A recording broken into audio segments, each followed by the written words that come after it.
Swastiastu. Perkenalkan, kami dari kelompok 5 akan mempresentasikan makanan khas daerah hasil modifikasi.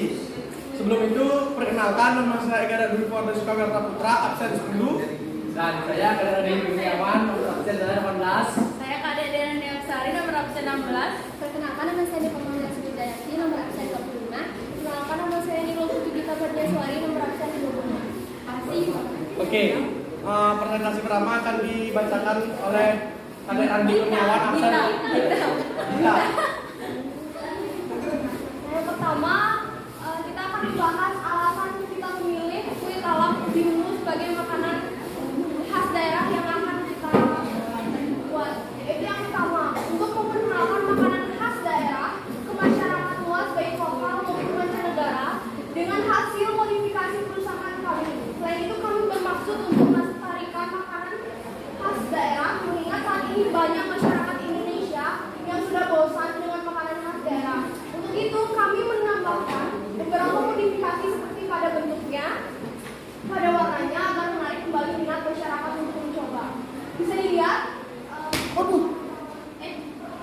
bisa dilihat modifikasinya itu pada bentuknya, ini bentuknya bintang, lalu warnanya warna ungu karena kita pakai ubi ungu sebagai bahan dasar utamanya. Terus yang kedua, profil perusahaan. Nama perusahaan yang kami pilih adalah CV Pangan Daerah Indonesia karena mengingat kita akan mengolah makanan khas daerah. Yang kedua, nama usahanya usaha kue talam ubi ungu. Pendirinya yaitu Gita, Dian, Dela. Lokasi perusahaan yang kami pilih itu di Jalan Raya Purwoga nomor 21. Mengapa? Karena di Jalan Raya Purwoga tersebut banyak yang pecinta kue dan banyak perkantoran-perkantoran juga sekolah-sekolah di situ. Jadi sangat strategis lokasinya. Lalu lokasinya Tugu dengan pasar tradisional Purwoga. Lalu yang kedua adalah sumber daya manusia. Dua orang pendiri, yaitu yang pertama penanggung jawab produksi, yaitu kita, saya sendiri. Yang kedua penanggung jawab pemasaran, Dian. Lalu satu orang manajer, penanggung jawab administrasi dan keuangan, Dela. Lalu dua orang karyawan melayani dan memasarkan ke pembeli, depo atau diskon, membuat produk, Kandi.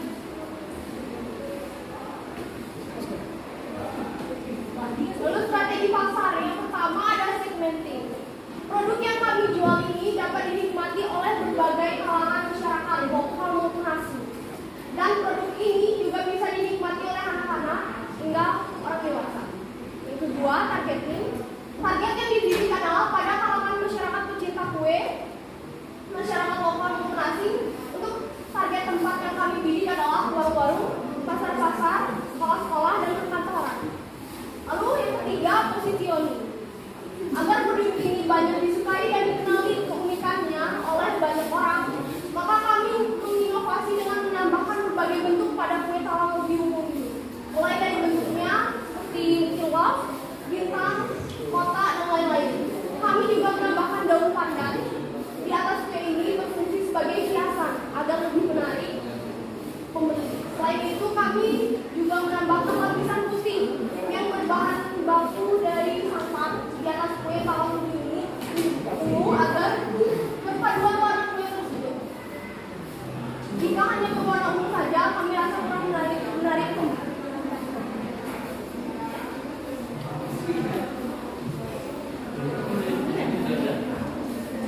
Selanjutnya ada analisis SWOT. Pertama, kekuatan satu string. Kandungan gizi di dalam kue di dalam ubi ungu ini sangat banyak. Karena bahan dasar ubi ungu yang dimana ubi ungu bermanfaat untuk meningkatkan sistem kekebalan tubuh dan meningkatkan imun dan selera makan, menjaga keseimbangan gula darah dan lain-lain. Yang kedua ada kelembahan atau weightless. Makanan ini tidak tahan lama sehingga harus segera dikonsumsi. Produk terlalu mudah ditiru oleh pesaing. Tiga ada peluang atau opportunity. Pemasarannya sangat baik dan efektif. Makanan ini bisa dinikmati dan disenangi oleh segala kalangan. Yang keempat ada ancaman dibeli. Pesaing nantinya akan lumayan banyak karena pasti akan ada menjual produk dengan harga yang lebih murah. munculnya produk baru yang memiliki kreasi beserta kualitas yang lebih baik.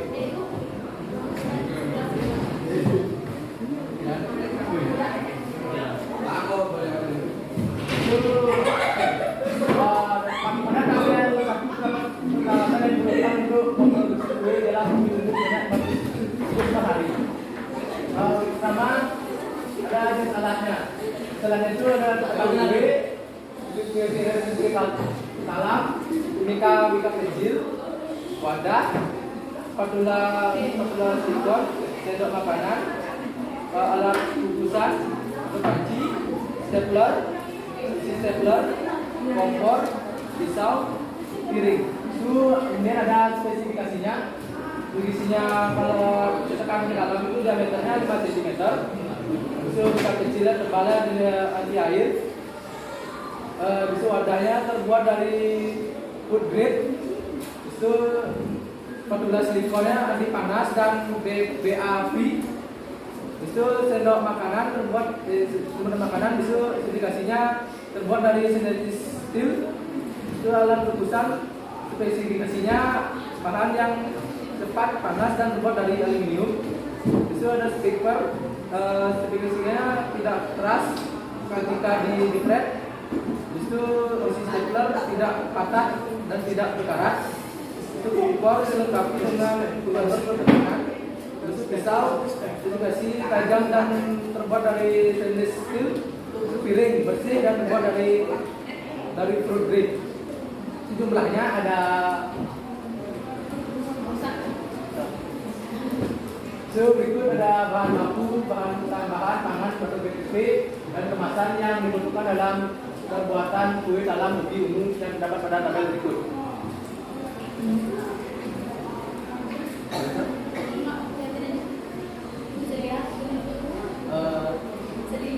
Bisa dilihat ini dari mana? Ini apa namanya tabel dari bahan baku dalam ubi ungu, dan BPTP dan juga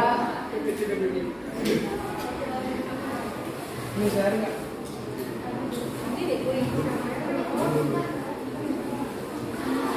justru ada tenaga yang dibutuhkan untuk produksi kue dalam ubi ungu 100 kotak per hari dapat dilihat pada tabel berikut. Dan untuk tabel berikut menggunakan dibutuhkan produksinya sama jumlah tenaga kerjanya, produksi penasarannya.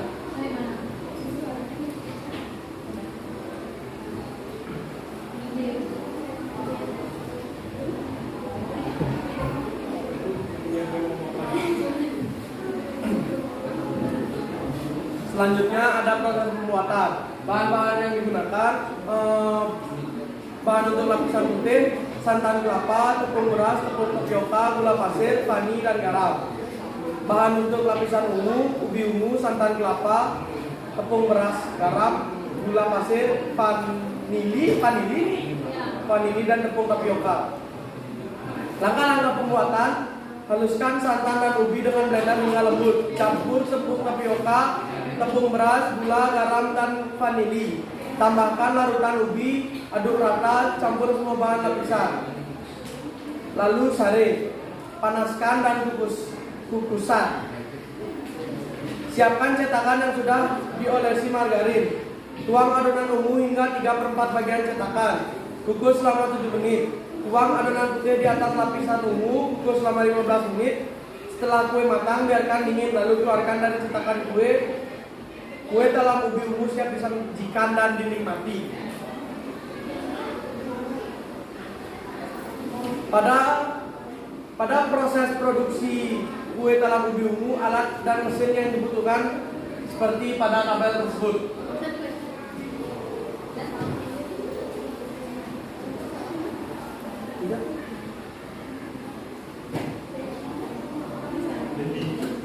Pada proses produksi kue talam ubi ungu membutuhkan bahan baku pada tabel berikut.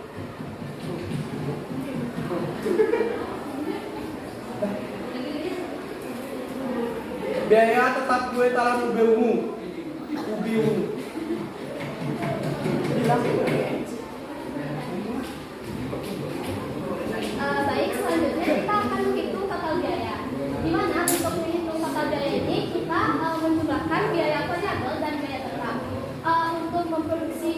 ubi ungu ini kita membutuhkan biaya karyawan 436.000 ditambah dengan biaya tetapnya 146.000. Ada jumlah atau total biaya itu 582.000.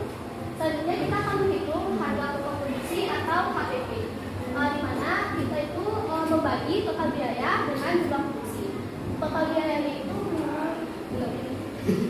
582.000 dan jumlah produksi yang kita akan produksi itu 500. Dengan hasilnya 1.104 rupiah. Di sini juga ada harga jual kue talam ubi ungu. Kita menggunakan 500 kue kecil dengan harga satuan 2.000. Selanjutnya ada penerimaan kotor. Penerimaan kotor yang kita dapat itu sekitar 1 juta karena kita menggunakan 500 kotak dengan harga satuan 2.000. Selanjutnya kita menghitung pendapatan mesin atau laba, di mana laba itu penerimaan kotor dikurang dengan total biaya. Penerimaan kotor yang kita dapat itu 1 juta dikurang dengan 582.000, hasilnya 418.000. Berikut ada gambar produknya. Di sini tuh ada kue talam pada umumnya. Di sini adalah hasil modifikasi dari kita, di mana kita bisa di mana kita itu mengubah bentuk dan mengubah warna. Dan di sini juga ada kemasan yang kita pakai, yaitu plastik pipet kecil. Selanjutnya ada strategi pemasaran kue talam ubi. Yang pertama itu ada produk. Produk kue talam mudah dikonsumsi dan dapat dikonsumsi sebagai sarapan dan penanganan rasa lapar karena kue itu memiliki rasa yang gurih dan manis. Kue ini juga termasuk kue yang sehat dan tinggi. Selanjutnya ada price. Harga kue talam ubi itu relatif murah dan sesuai dengan pendapatan masyarakat kita. Selain harga, kami juga mengutamakan kualitas kue talam, ini. Selanjutnya ada tips.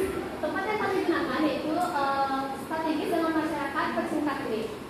Kami menggunakan lokasi fisik yaitu sebuah toko dan lokasi digital yaitu media sosial seperti Instagram dan sebagainya. Selanjutnya ada promotion. Kami mempromosikan kue itu dengan face-to-face atau memasang poster dan secara online dengan menggunakan media sosial.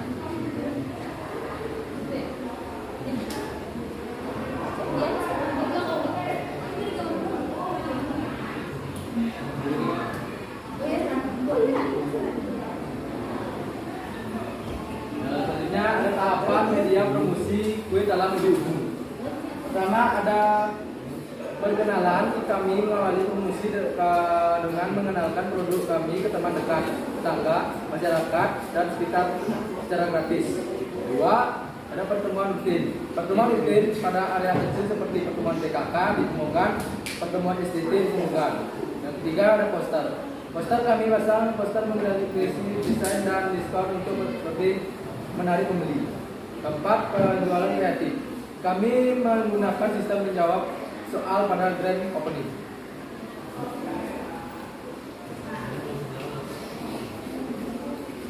Lalu ada media promosi. Kita menggunakan poster, bisa kalian lihat desainnya di sini.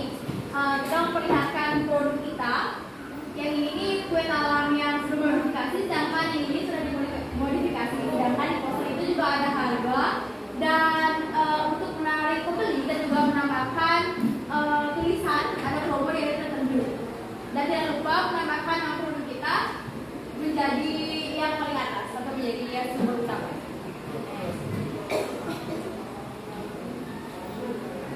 Lalu kesimpulannya itulah penjelasan terkait usaha kue talam ubi ungu perusahaan kami, yang dimana usaha ini dilakukan karena langkah-langkah yang tidak banyak dan bahan baku yang mudah didapatkan di daerah kami serta memiliki peluang usaha yang tinggi di masyarakat.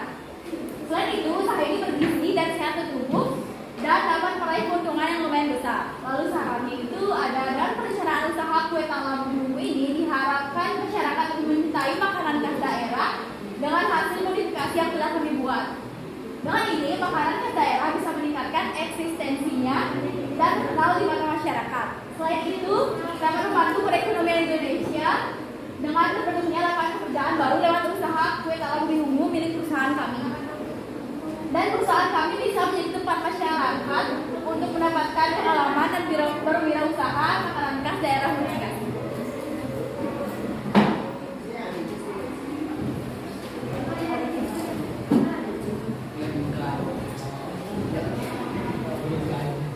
Jadi sekian presentasi tentang hasil modifikasi makanan khas daerah dari kelompok kami. Mohon maaf bila ada salah kata. Terima kasih. Oh, santi.